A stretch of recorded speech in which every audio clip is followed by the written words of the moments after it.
Yo, I'm Justin Newman, and you're just in time for a talk on the Elder Scrolls.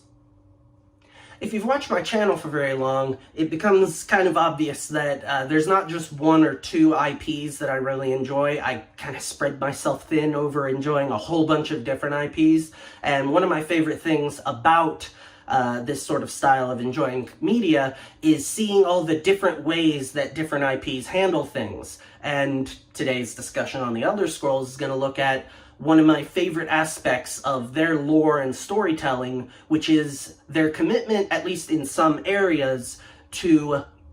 mystery in such a way that you don't feel like there's just no answer and that they're being lazy, and instead you feel like there's a very intentional mystery surrounding either events or characters. And so,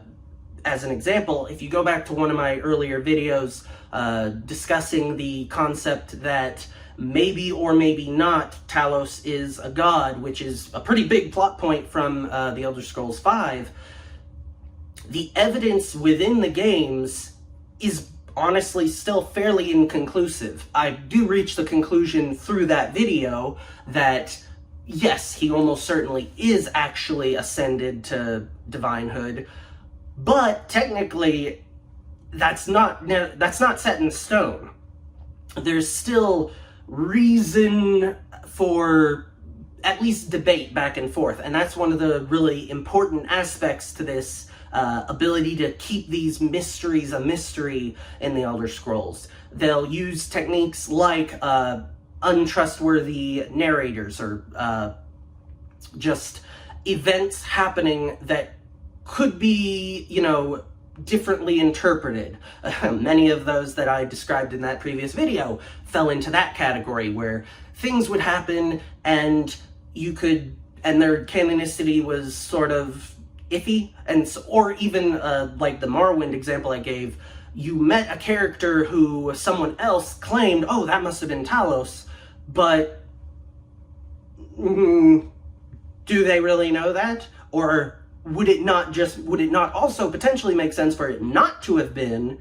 and for this person to still attribute that to them? And so a lot of these sort of smoke and mirrors methods of giving you information that on the one hand could absolutely be hard information that yes, whatever, this perspective on this mystery is true,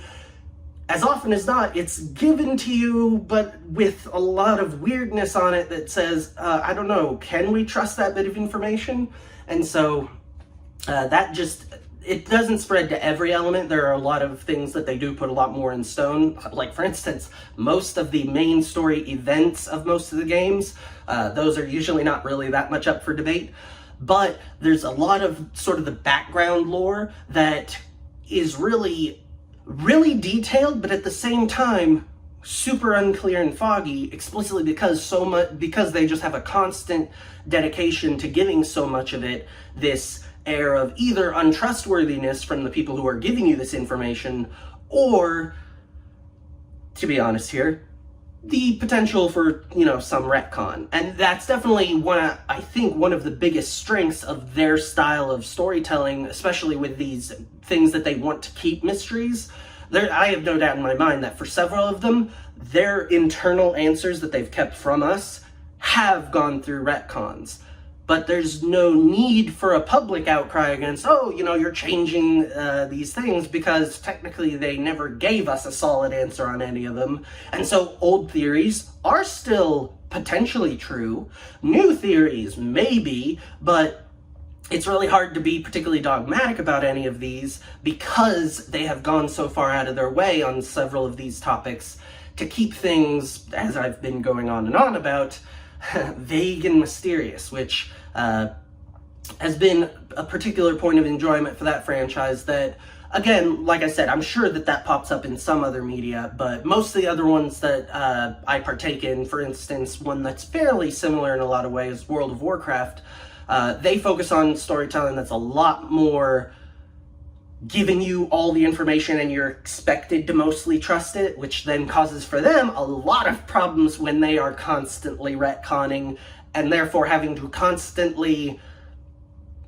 not rely on mystery to explain why this retcon's happening, and it's just really transparent, unfortunately, retconning in a lot of cases. But they're two different kinds of storytelling, and in a lot of ways I am glad that I'm able to enjoy Warcraft for a lot of things that Elder Scrolls doesn't have, and I'm able to enjoy Elder Scrolls for a lot of things that Warcraft doesn't have. For instance, this dedication to certain elements being shrouded in mystery. So, that's my little spiel on that.